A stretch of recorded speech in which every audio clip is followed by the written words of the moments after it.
Hola, yo soy Naomi Romero y esto es De cara a la ansiedad, un podcast para quienes vivimos con ansiedad y elegimos mirarla de frente. Si acabas de llegar y tú también estás en este arduo camino, te doy una cálida bienvenida y empezamos.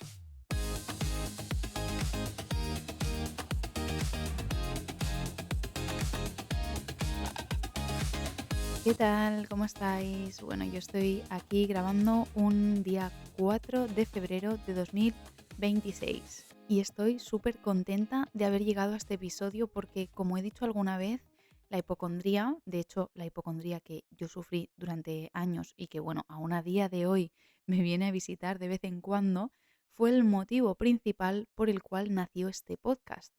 Bueno, los que lleváis en el podcast un tiempo ya sabréis que lo he mencionado bastantes veces. Yo sufrí ansiedad desde mis 15 años a raíz de una experiencia pues que mi cerebro catalogó como traumática y sin hacer un gran esfuerzo el miedo fue comiendo terreno y terreno y terreno hasta que esa ansiedad limitaba bastante mi vida.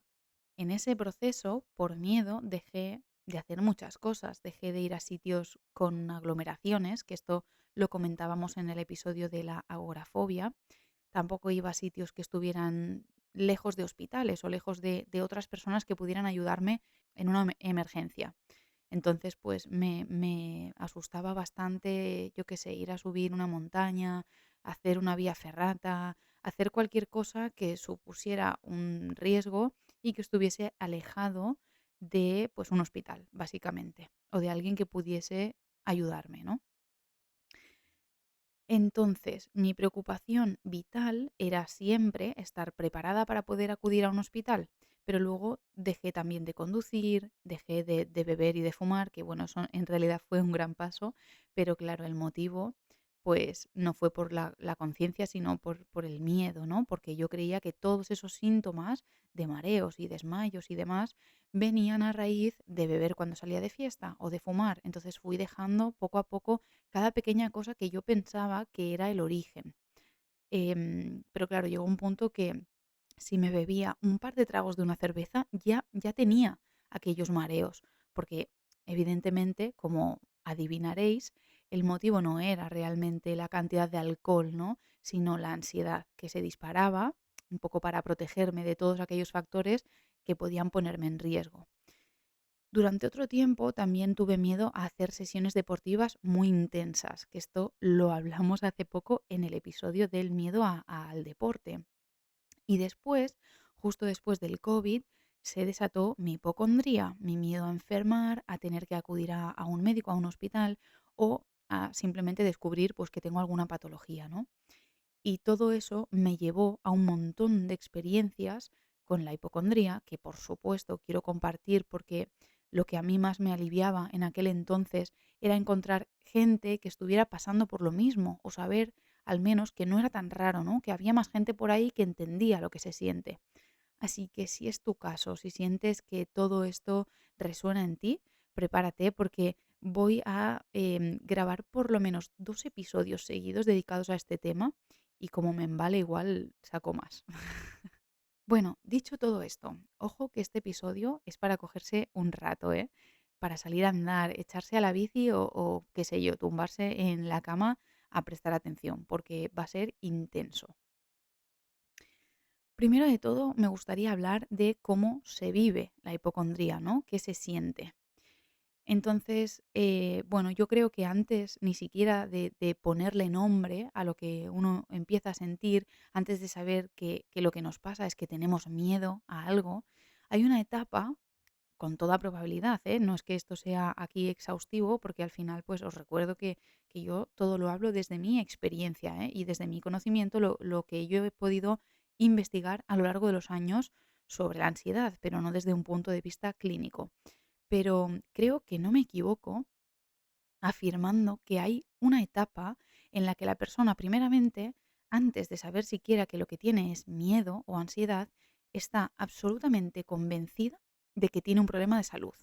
Y esto puede estar detonado por varias cosas. A veces puede ser la muerte o la enfermedad de un ser querido, que eso pues nos da como miedo vivirlo en nuestras carnes, ¿no?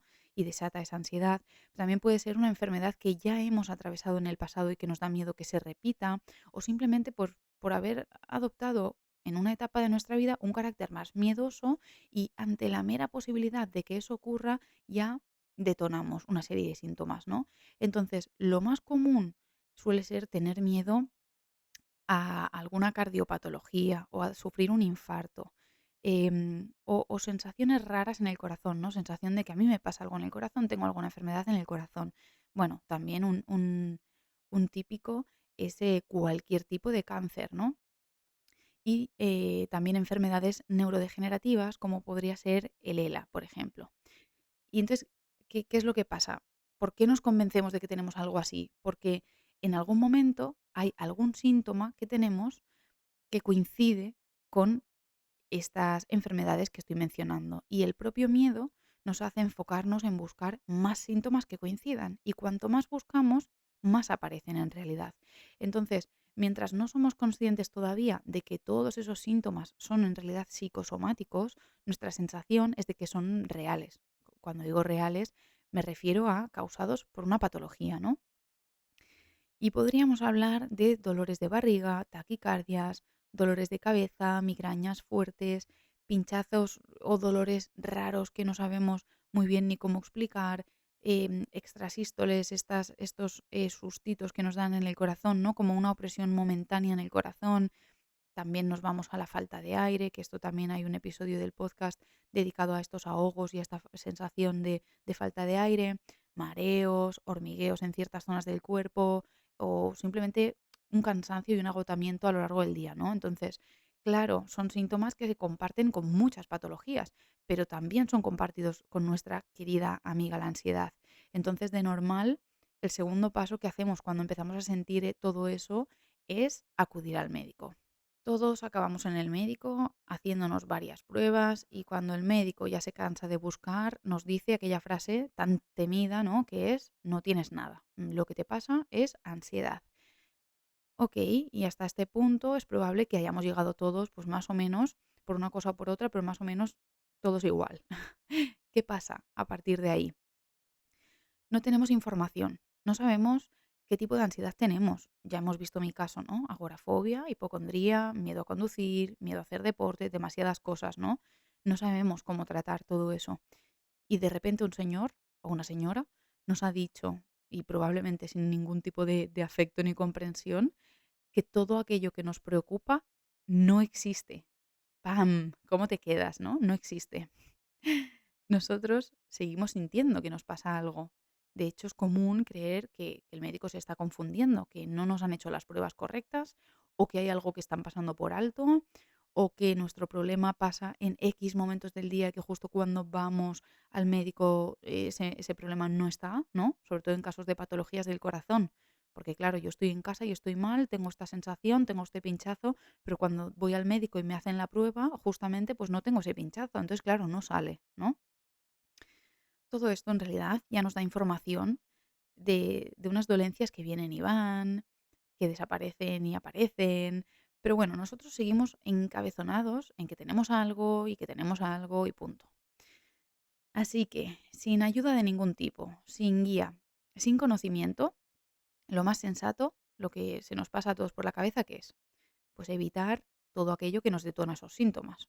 O sea, si a mí lo que me detona es, me lo invento, hacer deporte, pues dejo de hacer deporte. Si a mí lo que lo detona es cuando salgo solo a caminar por la montaña, pues no salgo solo a caminar por la montaña, ¿no? Es nuestro mecanismo de protección más sensato, lo que primero nos sale por instinto, ¿no? Pero en realidad es el primer y el más profundo error que cometemos en todo este proceso. Porque como hemos visto ya miles de veces en el podcast, huir de la ansiedad solo la prolonga.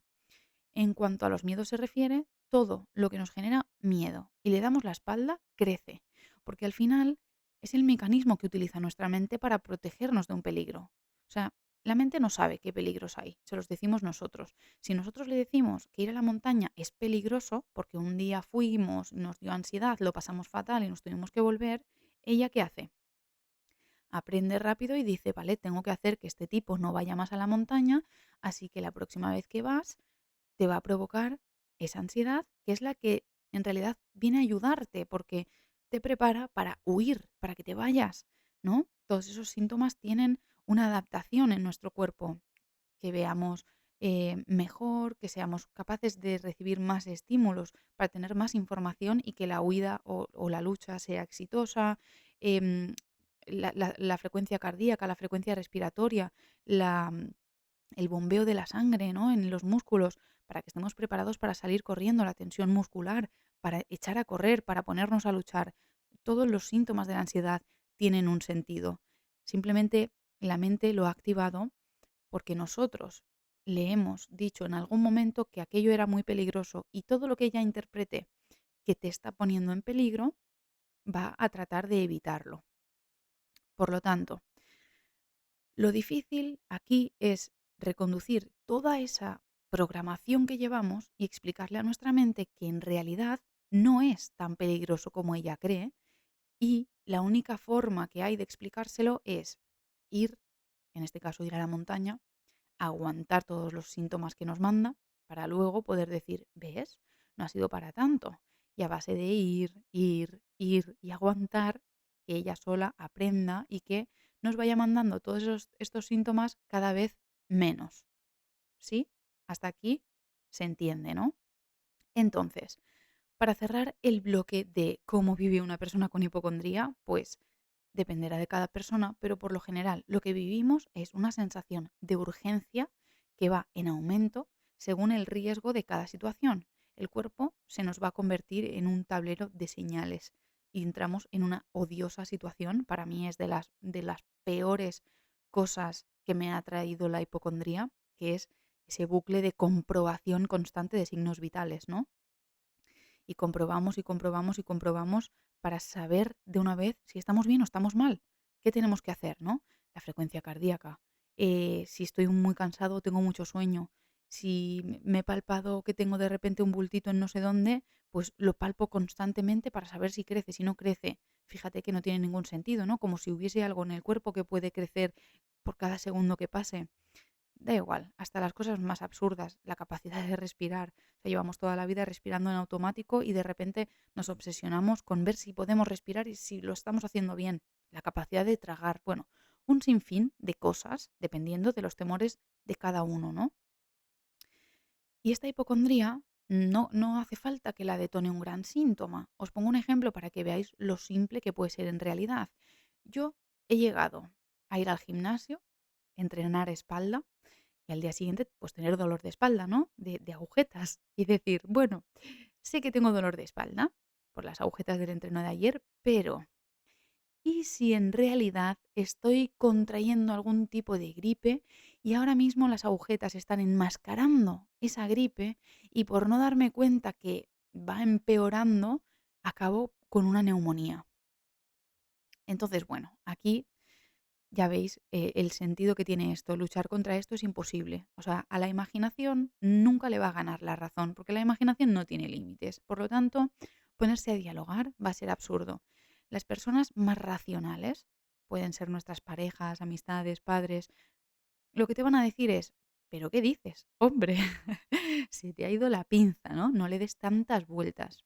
Y un sinfín de frases que jamás servirán a alguien con hipocondría, porque lo que verdaderamente necesitamos no es que nos nieguen que eso vaya a suceder. Por loco que suene, necesitamos aceptar esa situación, aceptar que sí, que podría pasar realmente, porque el problema de todo esto es que no aceptamos esa posibilidad. Nos da tanto miedo que nos negamos a que suceda. Y en realidad, para rebajar ese miedo, tenemos que trabajar nuestra aceptación. Entonces, de alguna manera, yo tengo que hacer un proceso de decirme, bueno, podría pasar que tenga una gripe y luego que se desencadene todo en una neumonía. Sería extremadamente raro, pero podría pasar. Y en caso de que suceda, me acabaré dando cuenta, porque me saldrán otros síntomas súper incómodos, como la falta de aire, que de repente, en cuanto me lo plantee, aparecerá, por supuesto, como un cansancio extremo, pero también otros que me van a indicar sí o sí que realmente hay una neumonía, ¿no? o una gripe, que podrían ser la fiebre, náuseas o incluso vómitos, un dolor de pecho, pues, que empeora con la respiración, con tos. Entonces, la clave de cuando hay una patología real es que todos esos síntomas empeoran con el paso de los días, empeoran siempre, ¿no? Entonces, paso número uno, ¿qué tenemos que hacer? Pues tolerar la incertidumbre, porque llegados a ese punto solo puedes esperar a ver la evolución. Y esperar no es dejo de ir a trabajar y me encierro en mi cama, que es lo que seguramente te gustaría, y que pasen las horas y el tiempo te diga que estás bien. No, no, es que esperar es ir a trabajar, ir a comprar, hacer todo lo que harías en tu vida normal si no tuvieras esos síntomas. Porque ahí verdaderamente vas a ver si es ansiedad. Porque la ansiedad, cuando no le prestas atención, desaparece. La neumonía no. Entonces, si llegas a ese punto y los síntomas van en aumento, entonces irás al hospital y tendrás que aceptar también esa situación, por incómoda que sea. Aquí la cosa es, nos da tanto miedo que eso ocurra que en nuestra mente solo intentamos buscar la manera de demostrarnos si está sucediendo o no. ¿Por qué? Pues para poder actuar lo más rápido posible, para que no empeore, ¿no? Así que empezamos a controlar constantemente la respiración, nos medimos la temperatura, compruebo si estoy mareada. Entonces, todo eso en realidad hace que aparezcan un montón de síntomas que vienen causados por esa hipervigilancia que tengo, ¿no? Así que realmente nos empezará a faltar el aire, nos vamos a marear y van a aparecer todos los síntomas de la ansiedad y estaremos en un bucle. Me observo a ver si tengo este síntoma, me aparece, confirmo que estoy mal, como confirmo que estoy mal, tengo más ansiedad, la ansiedad me hace seguir observándome, ta, ta, ta, ta, ta, ta, ta. Tenemos que tener nuestro propio método para salir de ese bucle, para salir de la pregunta de cómo sé si esto es ansiedad o es algún problema real, ¿no? Que para eso tenemos también la meditación guiada del episodio 3, donde te guío a través de un audio de 12 minutos para diferenciar la ansiedad de una patología fisiológica. Y luego, por otro lado, hay que trabajar en, tanto si es ansiedad como si al final es una patología o una enfermedad, aceptar, afrontar lo que venga y superarlo. Así que, para finalizar este episodio, me voy a centrar en dar algunos tips para que podáis desde casa crear vuestro propio método de salida del bucle de ansiedad, síntomas, enfermedad, tal. Y por otro lado, tips para aceptar la ansiedad cuando ya sé que no me está pasando nada y tips para afrontar la ansiedad cuando confirmo que me está pasando algo. Por ejemplo, confirmo que tengo una gripe porque me ha dado fiebre y esto pues me genera ansiedad, pero por lo menos ya tengo la respuesta de que me está pasando algo, ¿no? Digo fiebre o cualquier otro síntoma que ya sé que eso no corresponde con el cuadro de ansiedad y que hay otra cosa por detrás. Y una vez comentemos estas cosillas, finalizaremos aquí porque si no se hará muy largo, pero haremos una parte 2 de este episodio que contenga más experiencias personales mías para que veáis cómo yo misma pasé por todo esto y cómo fui afrontando cada situación y también cómo desde casa podéis hacer algunos ejercicios para practicar, para hacer un poco de autoterapia y afrontar pues vuestra hipocondría, ¿no? Así que venga, vamos al lío. A ver, el punto clave de la hipocondría es esto.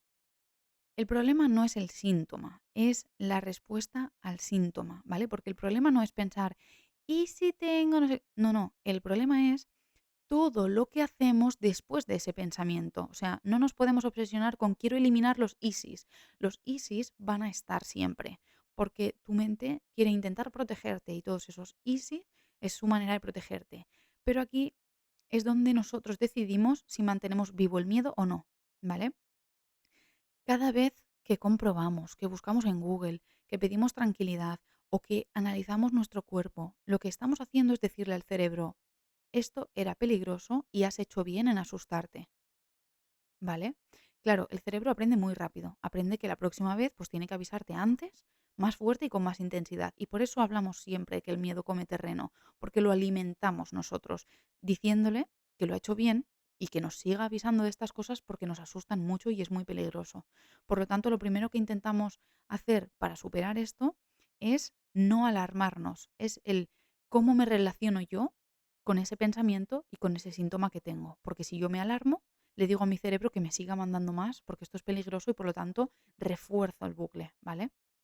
Entonces, intentar encontrar la certeza absoluta de esto es ansiedad y no es nada grave es una batalla perdida. Esa certeza no va a llegar nunca. Siempre va a haber un pequeño easy.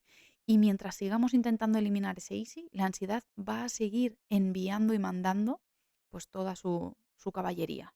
Aquí el cambio no está en tranquilizarte, sino en cambiar la forma en la que tú respondes a la duda.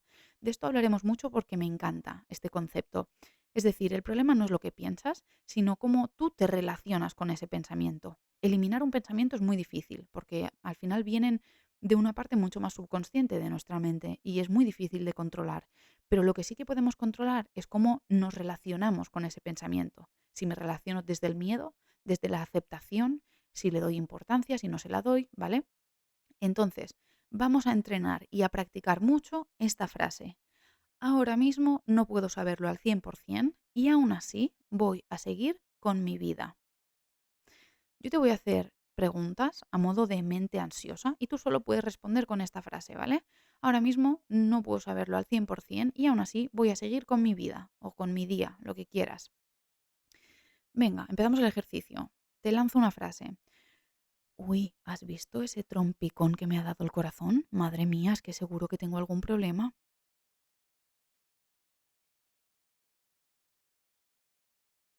Venga, vamos con la siguiente. Mira, otra vez esos mareos cuando ando sola por la calle. Si es que no tendría que haber salido sola, seguro que tengo algún problema raro.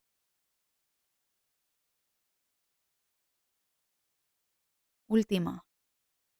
Uy, he ido a tragar un trozo de pan y parecía que la garganta como que no me tragaba bien. ¿Te imaginas que no puedo tragar y se me queda algo ahí atravesado y me atraganto?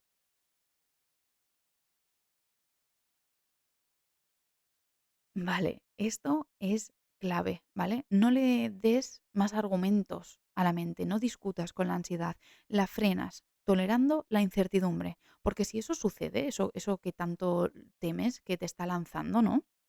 Por ejemplo, esto de atragantarse o de que me mareo cada vez que voy sola a algún sitio o bla, bla, bla. Si todo eso se confirma y al final sucede, pues me tendré que aguantar y gestionarlo como pueda. O sea, la vida es así. Por muy malo que me parezca si lo pienso, al final la vida es así y si llega, llega y lo tendré que aceptar y gestionar como pueda. Entonces, ¿cómo corto el bucle? Pues aceptando la incertidumbre. Ahora mismo no puedo saberlo al 100% y aún así voy a seguir adelante, voy a seguir con mi vida, voy a seguir con mi día, ¿vale? Si quieres una frase más corta, podemos decir, no lo sé, pero voy a seguir con mi día. No lo sé, pero voy a seguir con mi día. Venga, esta frase a fuego. No lo sé, pero voy a seguir con mi día. Porque tu mente te va a pedir que compruebes una vez más, que te midas una vez más, que busques una vez más. Y ahí es donde entra el trabajo real. A la que detectes que estás en bucle, otra vez la frase. Que la tienes que decir 60 veces al día, la dices, no importa. La cuestión es reeducar a tu cerebro a que a partir de ahora no le vamos a prestar tanta atención a esos pensamientos. Ya no nos asustan ni los mantenemos en nuestra mente. Así que cuando la mente vea que deja de ser útil enviarnos esa información, pues dejará de enviarla. Pero es un proceso, es difícil sobre todo porque hay que ser muy consciente del diálogo interno que tenemos y va a llevar su tiempo. Así que paciencia con esto y sobre todo constancia. Vamos a hacer unas frases más para que respondamos con esta frase de no lo sé, pero voy a seguir con mi día y avanzamos, ¿vale? Venga, te lanzo una. Hoy estoy tosiendo muchísimo. A ver si es que estoy cogiendo algún resfriado o algo. No lo sé, pero voy a seguir con mi día. Siguiente. Ya, pero es que acuérdate que también te dolía la espalda. Todo apunta a resfriado. No lo sé, pero voy a seguir con mi día. Que sí, que está genial, pero que solo te recuerdo que te está doliendo también la cabeza. Ojito. No lo sé, pero voy a seguir con mi día. Es decir, cómo tratar a un niño pequeñito que es muy pesado, que no nos deja tranquilos, pero no le podemos hablar mal porque es un niño pequeñito, no lo está haciendo con mala intención. Entonces, él es pesado, nosotros más. No lo sé, pero voy a seguir con mi día, con amabilidad, con tranquilidad y sigo. O sea, tengo que decir esta frase y sigo. No puede ser que diga esta frase pero siga con el run run, ¿vale? Tengo que seguir haciendo lo que estaba haciendo, ir a comprar, fregar los platos Y si la pregunta viene una detrás de otra, y yo tengo que decirle una y detrás de otra, no lo sé, pero voy a seguir con mi día, oye, ya te lo he dicho antes, no lo sé, pero voy a seguir con mi día, sigo y sigo y sigo, de verdad. Y como mucho, puedo hacer una comprobación cada 24 horas. Fin.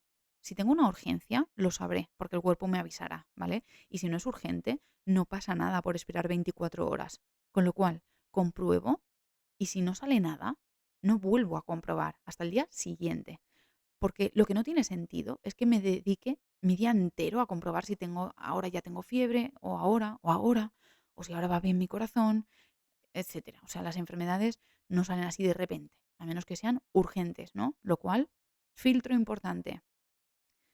¿Esto que me pasa es tan urgente como para irme al hospital ahora mismo? ¿Que me respondo que sí? Pues voy. ¿Que me respondo que no? Pues entonces no reviso mis síntomas más hasta mañana de nuevo. Obviamente, si durante el transcurso empiezan a dispararse los síntomas, pues sí, ¿no? Pero si todo sigue igual, no sigo revisando los síntomas. Y cada vez que entre en el bucle, entonces diré, no lo sé, pero voy a seguir con mi día, no lo sé, pero voy a seguir con mi día, no lo sé, pero voy a seguir con mi día, ¿vale? Entonces hemos visto una forma de romper este bucle. Ya me contaréis si os funciona. A mí la verdad es que me funcionó bastante. Vamos a ver rápidamente qué hago una vez digo, ay, pues no, no tengo nada, ¿no? Imagínate que me he mirado la fiebre y nada, pero sigo teniendo el resto de los síntomas. Y luego también cuando confirmo que sí, mira, oye, que resulta que sí que tengo fiebre, ¿qué hago? ¿No? Entonces, vamos primero a la opción uno, a la opción, oye, pues no tengo nada. Imagina, pues eso, ¿no? No he tenido fiebre, pero yo tengo todos estos síntomas. Ok, facilísimo. Aquí no negociamos con la ansiedad. No me pongo a convencerme, no me pongo a razonar, no me pongo a buscar más pruebas, ¿vale? Porque esto es justo lo que alimenta la ansiedad. La decisión es una sola. Actúo como si estuviera bien, aunque no me sienta bien. Importantísimo, repito, actúo como si estuviera bien, aunque no me sienta bien. Sigo con mi día. Voy a trabajar, hago la compra, quedo con alguien, entreno más suave si toca. Lo que haría una persona que tiene molestias normales, pero que no está enferma. Y dejo que la ansiedad esté ahí sin intentar que se vaya. Porque cuando no hay un signo objetivo, lo que toca no es comprobar más, es tolerar. Tolerar pues esa incomodidad, esa serie de síntomas que, bueno, me molestan, pero no me impiden seguir con mi día. Por lo tanto, tolero. Es incómodo, pero es exactamente ahí donde el bucle empieza a romperse. Cuando yo empiezo a decir, mira, ¿sabes qué? Que vale, que hoy me toca vivir con los mareos, pues con todo. Que me toca vivir con la falta de aire, pues mira, con respirar lo mínimo me vale para sobrevivir. Y sigo. Y cuando menos quiera darme cuenta, toda esa pelota de síntomas irá disminuyendo. Importante, siempre que puedas, ya lo he dicho antes, focalizar tu mente en algo. O sea, no puedes romper el bucle si sigues tú alimentando tu propio bucle porque tienes la mente libre con total, pues eso, libertad para seguir pensando y pensando. Por lo tanto, focaliza tu mente en algo que te distraiga y que te ayude a bajar todo eso, ¿no? Leer, cantar, charlar con alguien, y si puedes hacer algo físico o manual, mejor. O sea, pintar, escribir, bricolaje, deporte, reformas en el hogar, lo que sea. Cualquier cosa que te ayude a distraerte y dejar pasar el tiempo para que la ansiedad pues tenga su espacio y su tiempo para irse, ¿vale? Nos vamos a la opción 2 y con esto vamos terminando.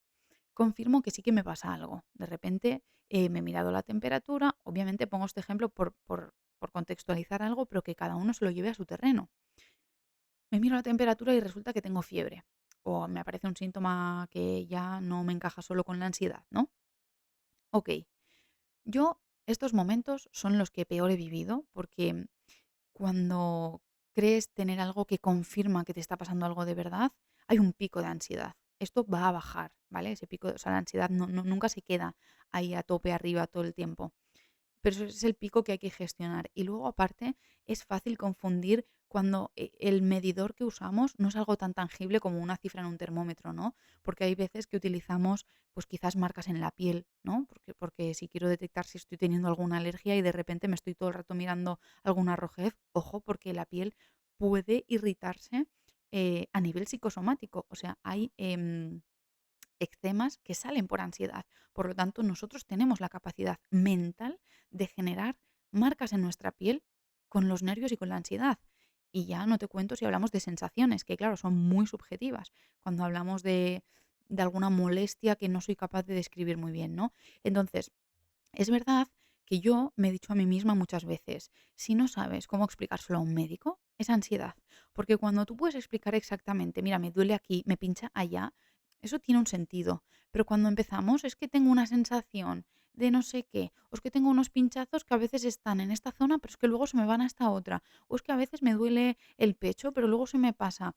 Y no es algo que yo puedo condicionar a otra cosa concreta, como si sería, por ejemplo, que me duele el pecho cada vez que subo escaleras, ¿no? ¿Y qué pasa? Hay una correlación, cada vez que subo escaleras me duele el pecho. No, es que me duele estando en reposo, pero a veces también cuando hago deporte, pero luego en reposo a veces no, pero luego todo esto tan difuso difícilmente puede describir un cuadro clínico real, ¿vale? Hay muchas veces un médico nos va a decir, de hecho a mí me ha pasado, es que hay tanta falta de concreción que no te puedo determinar que haya algo. O sea, te toca esperar a ver si pasa algo más o simplemente es que te estás observando tanto y con tanta ansiedad, tanta hipervigilancia, que estás muy focalizada en eso, ¿no? Entonces, aquí cambia el enfoque, pero no el objetivo, porque no entro en pánico, no me voy al peor escenario posible. Tengo que pasar a un modo de acción normal que haría cualquier persona razonable si tiene fiebre. Bueno, pues descansar, hidratarse, tomar la medicación pautada si corresponde y observar la evolución. Y aquí viene algo importante. Tener una enfermedad no significa perder el control. Significa que toca cuidarse, esperar la evolución igual que antes, ¿vale? Que los síntomas mejoran, ok, seguimos.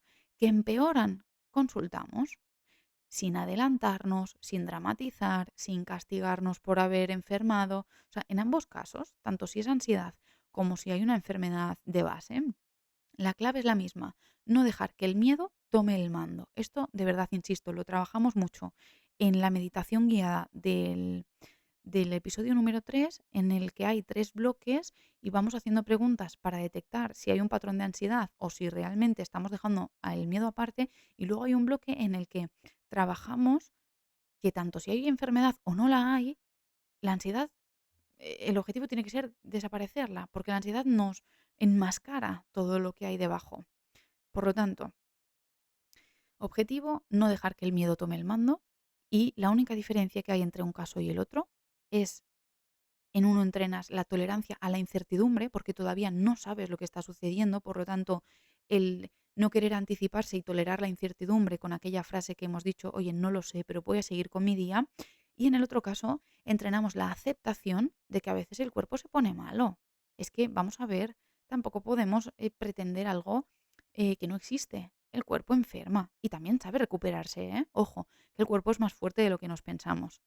Así que, si hacemos un resumen de todo lo que hemos hablado hoy, la idea principal sería que la hipocondría no se mantiene porque tengas síntomas, los síntomas los tenemos todos, con hipocondría o sin ella, sino que se mantiene por cómo respondemos nosotros ante esos síntomas. Porque tu mejor amigo o tu padre, tu madre, con el mismo síntoma que tienes tú, no responde igual, ¿verdad? Entonces, el problema no es el pensamiento de y si, ta, ta, ta, sino la urgencia, la intensidad, el miedo con el que lo vivimos, la necesidad de comprobar, de buscar certezas, de eliminar el miedo lo antes posible. Ese es nuestro error. Hemos visto, por otro lado, también que el cuerpo cuando está en ansiedad se convierte en un foco constante de señales y que cuanto más vigilamos, más síntomas aparecen.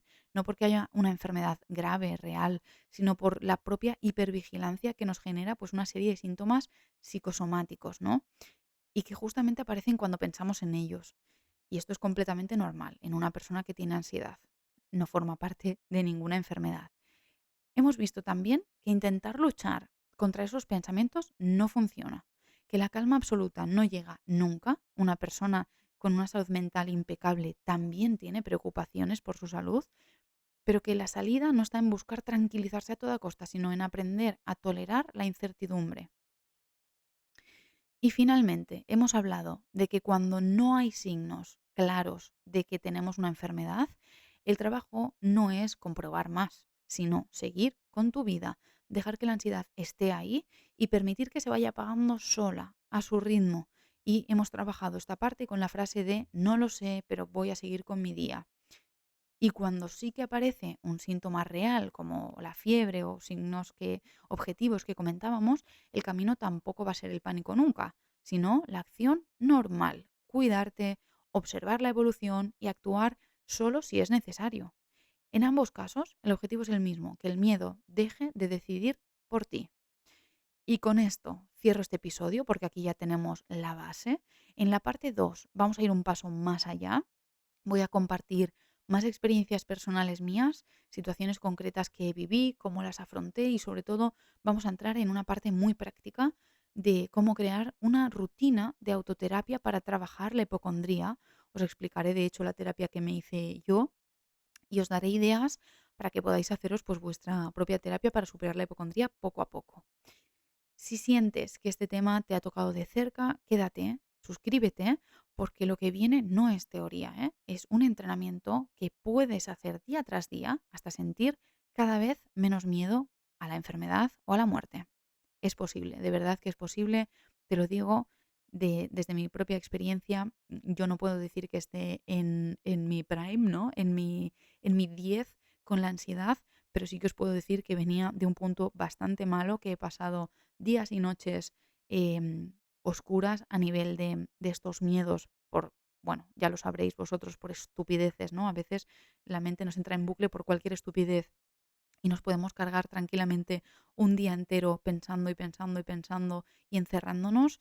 Y la verdad es que, aparte de que he hecho proceso de terapia psicológica con un profesional, también he hecho más adelante yo sola una serie de ejercicios que me han ayudado muchísimo a seguir trabajando en esta hipocondría, porque al final, si no seguimos trabajando en esta tolerancia, en esta aceptación, la mente tiende a tener pues unas recaídas, ¿no? Entonces, no me enrollo más, nos vemos en la parte 2. Te animo a que te suscribas para no perderte los próximos episodios. Y ahora sí que sí, yo me marcho, te abrazo y te deseo una enorme paz.